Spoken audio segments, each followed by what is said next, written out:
if someone clearly follows me after many turns and even stops behind me, at what point are they making some sort of threat that I can respond to potentially with my firearm? Do you want to break that down for us? Well, certainly. And like I said, the person who you view as the threat is always going to play to be an innocent party.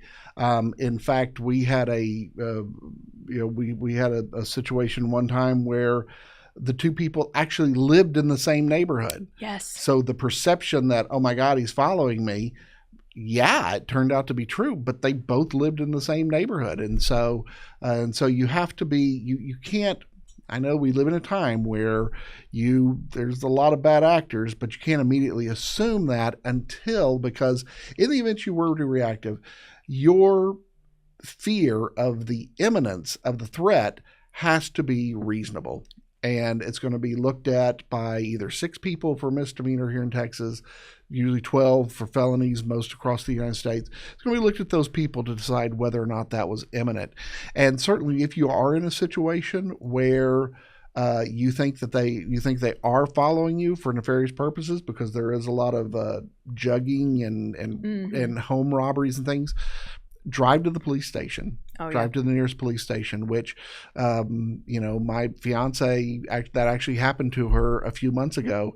She noticed that a car had been following her for several miles, and she finally evaded them. And I told her, next time that happens, you just drive to the police station, and that'll usually take them off. So, but we probably should address, let's say that there was somebody who was following, and this actually wound up being a face-to-face confrontation rather than a car-to-car. I was actually going to add that, that, when you are both in your individual vehicles, I can tell you the guy who displays the gun first is the guy who's going to jail. And it comes back to this perception that you mentioned earlier, which is you're in your, metal box, and there's this, I think it's a misperception, but perception nonetheless, that you're totally safe when you're within your metal box. Nothing can hurt you, which of course we know is not necessarily true.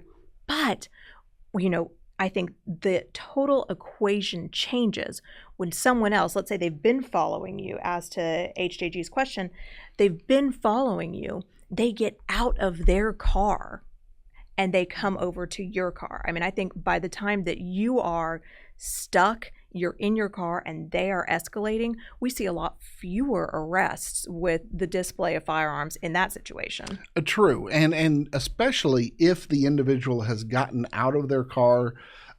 Clearly the one who does get out of the car has now designated themselves as the kind of chief aggressor.